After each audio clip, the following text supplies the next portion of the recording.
Hello and welcome back to my YouTube channel. Today we'll be looking at an interesting topic based on the International Financial Reporting Standard 2, share-based payment, as you can see on the screen. In order for us to have a good and strong understanding of what the share-based payment is all about, there are some key concepts that we need to be familiar with. And these concepts include vesting period, the vesting date, the grant date, the service and performance conditions, the estimated amount, and adjustments. Okay, as the name implies, a share-based payment is just a form of payment that is being made by a company to its employees as a form of compensation. The company will be like, okay, I don't want to give you guys bonuses, more cash. I want to give you a part of the company. Let me give you a particular portion of the company in terms of shares. So when such commitment is being made, it is considered as a share-based payment. And as you can see, a share is just a portion or an ownership, a unit ownership of a firm. Just as I've mentioned earlier, before you'll be able to get a good grasp on what share-based payment is all about, there are some key concepts that we need to understand. One of these concepts is the grant date. The grant date is simply the date in which the company makes commitment to issue its shares to its employees based on a particular condition. So the date in which the company makes such commitment is called the grant date. Now, note that the shares should be valued at the fair value of the shares at the grant date.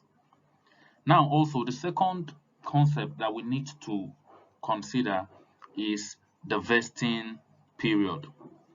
The period in which the employees have to perform or have to meet a particular condition before being issued shares is known as the vesting period. Let's say, for example, the company decides to give its employees a good number of shares if they remain in the company for, let's say, 1 year.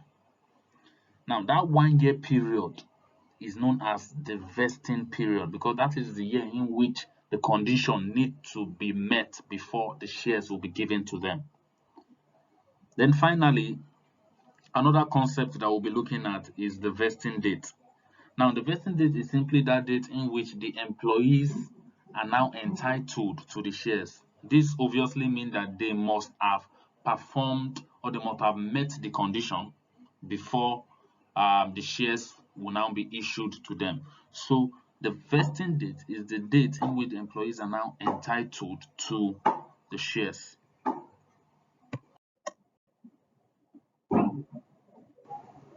For example, a company decides to issue shares to its employee as a result or as a form of compensation.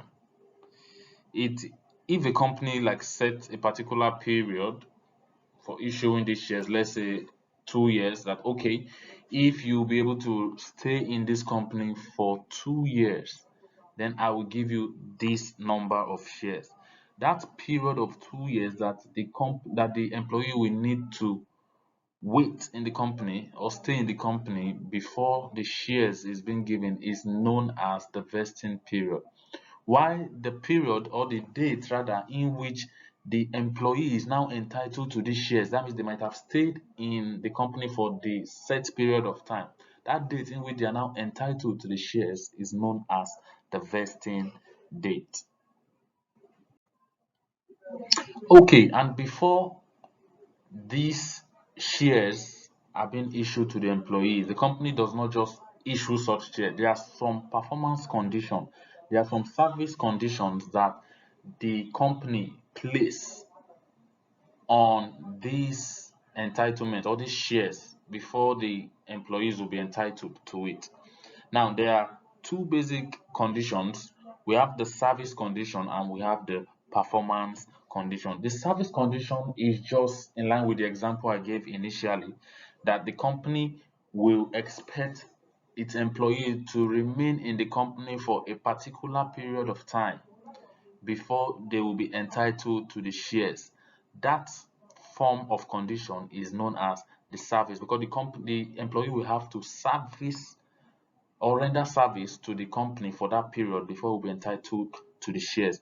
While performance condition is simply a condition that is attached to a particular performance.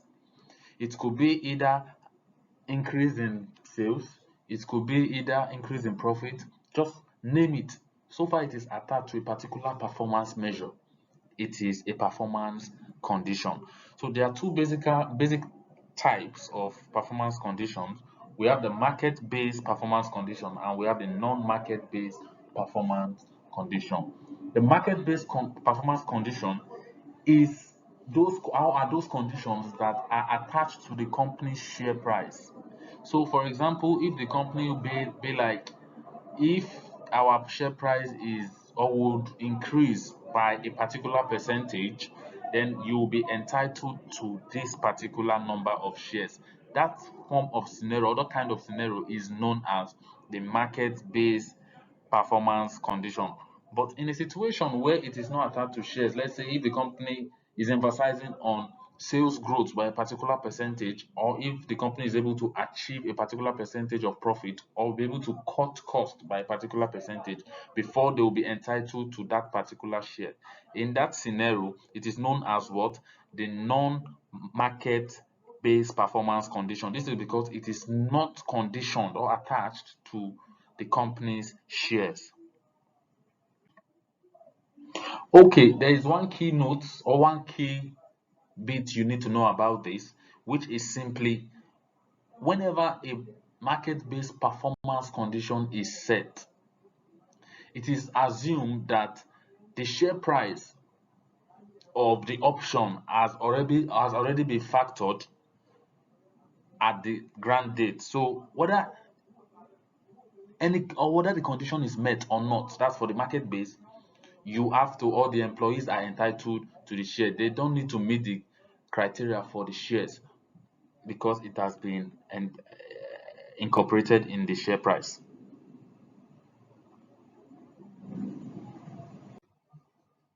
It is expedient that companies make estimates on how many shares is assumed to be issued to employees at each reporting period. Now, this is to enable accountability. The company makes a fair estimate, or the company is expected to make a fair estimate on the value of the number of shares that is expected to vest on the vesting date. And then this value of shares is then adjusted if necessary, if need be, in the future. As we all know, every transaction that occurs in a business is either recognized in the financial statement or disclosed. The share-based payment is not a conventional kind of payment because it involves the company issuing its shares to its employees, and this has to be recognized in the financial statement.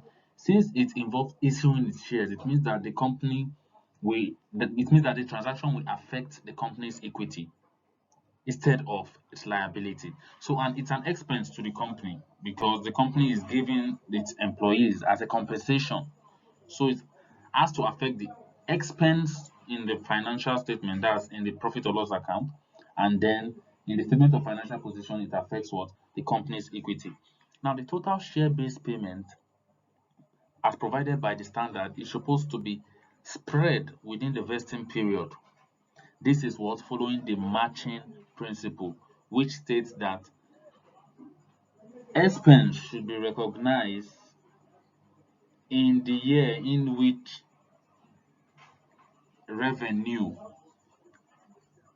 is being generated. So since the employees are working to improve or increase revenue in a particular year, the corresponding expense should also be recognized in that particular year. So that's the reason behind spreading this share-based payment within the vesting period.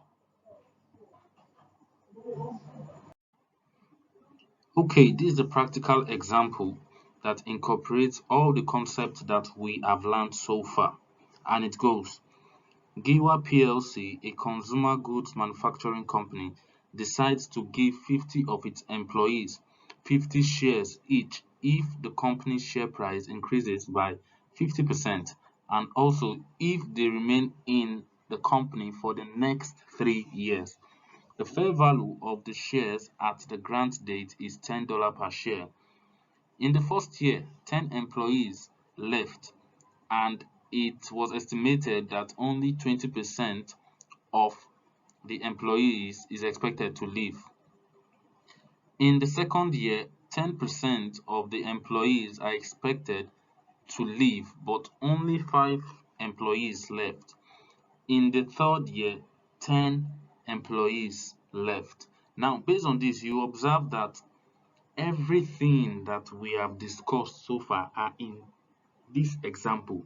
Starting with the grant date, it is assumed that the commitment was made this day. So this day is the grant date. So when you talk about the vesting period, the vesting period is the period that is expected or in which the employees are expected to meet a particular target. So the vesting period based on this scenario is 3 years. So because it's expected that they are to remain in the company for 3 years, so they are giving them a condition. This leads us to the conditions attached, because each share-based payment are attached to a particular condition. And as initially explained, the conditions could be either service condition or performance condition. But in this case, it is actually a service and a performance condition. The service condition here is the 3 years period. The employee is remaining in the company for 3 years, while the performance, specifically the market-based performance condition, is the increase in share by 50% because it is attached to the company's share price. So the vesting date is the date in which the employees are now entitled to these share options, which is at the end of the 3rd year.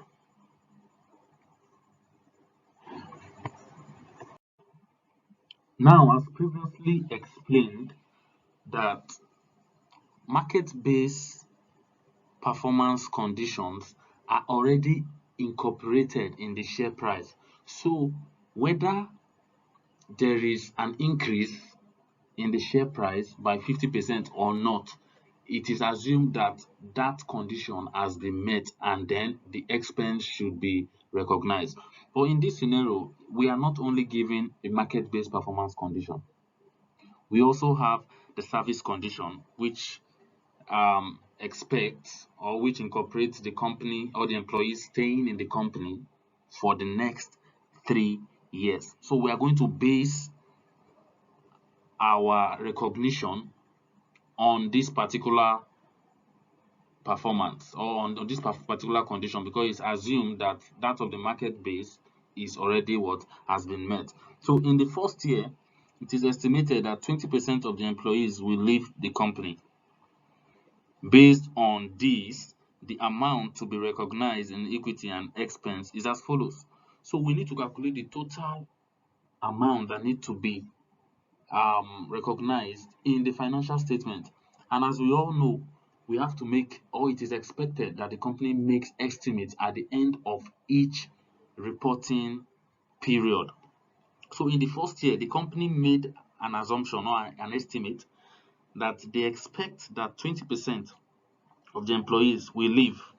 So based on this assumption, it means that their calculation will not be based on the 50 employees, it will now be based on 40 employees. 40 employees in the sense that when 20% of 50 is 10, so meaning that 10 will leave. So we are basing our estimate on the 40 that we assume will remain in the company for that period. So that's why we have 50 employees multiplied by 80%, that's 80% of the employees, multiply by 50 options each, then multiply by the fair value of the shares at the grant date, giving us a total value of $20,000. But wait a minute, we can't just recognize the whole $20,000 in the financial statement in the first year. Now, this is where matching principle comes to play, because we have to recognize the expense with a corresponding revenue that the company or that the employees are expected to have generated in that year. So we have to recognize expense for the vesting period, each vesting period. So that is why we divide this total amount that is expected to be given to the employees by the number of, by the vesting period, because we have to share or spread this amount within the vesting period. So dividing it by 3 years, we have $6,667 is expected to be expensed in each year end as an expense. Remember, it is not a cash-based payment. Though it's an expense, being a compensation to the employees, but it is not a cash-based payment. Rather, the company is issuing its equity. So this means that the equity value of the company is going to what? Increase by $6,667 as well as its expenses.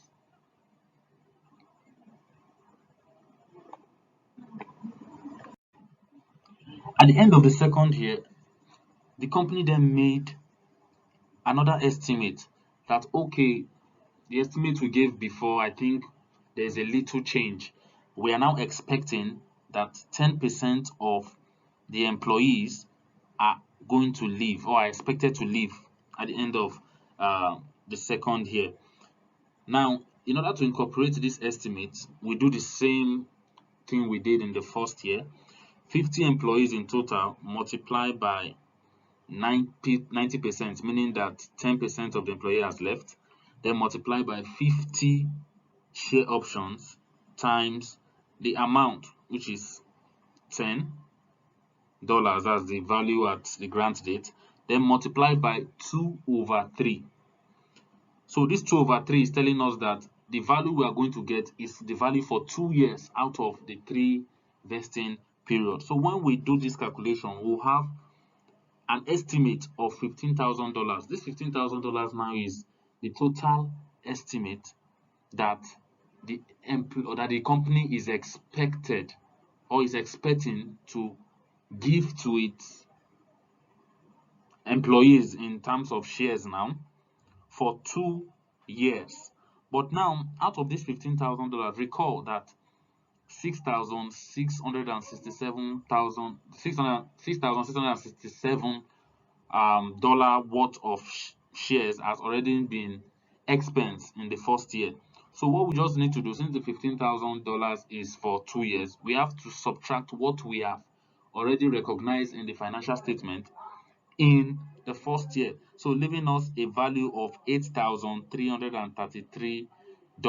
So this value is the value that we are going to recognize in the profit or loss for the second year, and also the equity is going to increase by this same amount in the second year. Now, following the accounting treatment, we are to debit profit or loss with $8,333 and then credit equity, because equity will increase. The number of shares that is expected to be given to the employees have increased, so we increase to 8,333. Finally, in the third year, we will need to calculate the total number of employees that actually left the company. Remember that every other calculation we'll be doing is based on the company's estimate that, okay, we estimate that 20% of the employees will leave, we estimate that 10% of the employees will leave. Those are just estimates. So in the last year, we are going to, or it is expected that we calculate the actual number of employees that left, and then we have to match it with what we have recognized previously and then make adjustments if necessary or if need be. So based on this now, we'll observe that 10 employees left in year 1, 5 left in year 2, and then 10 again left in year 3, meaning a total of 25 employees actually left before the vesting date. So meaning that those 25 employees that left are not entitled to shares.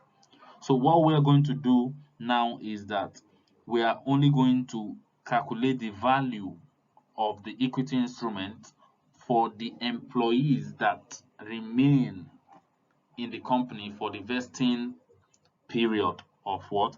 3 years. So we have 50 employees minus the 25 employees that left, multiplied by 50 share options, multiplied by the value of the shares at the grant date, then multiply by 3/3. This 3/3 is telling us that, okay, this is the third year out of the 3 years vesting period that the company set for its employees. So when you do the calculation, you observe that the equity instrument is worth value of 12,500, meaning that the company will give out 12,500 worth shares to its employees. So definitely it's an expense to the company as well as an increase in equity.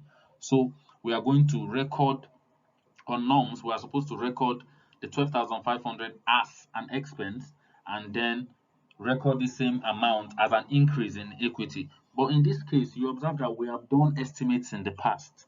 And based on our last estimate, which is in year 2, we would observe that 15,000 was recognized as the value of equity, when in the main sense, after calculating the actual number of employees that left, is 12,500, meaning that we have overstated the value of equity by $2,500.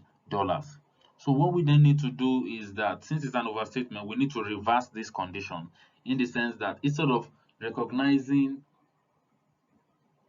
an additional equity in equity and then recognizing an additional expense for the company, we are going to reverse it because it has been recognized in excess in the past.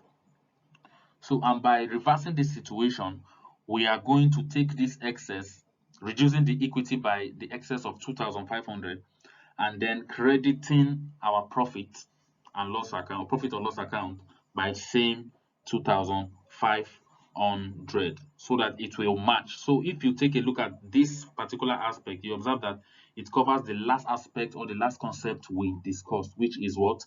Adjusting or estimate and what? Adjustment. So we estimated for year 1 and year 2, and then in the last year we made relevant what? Adjustment to the financial statement. Okay guys, this is the end of today's lesson. If you have any question, you can just comment, like, share, and don't forget to subscribe for more content on accounting and finance. Thank you very much. See you next time.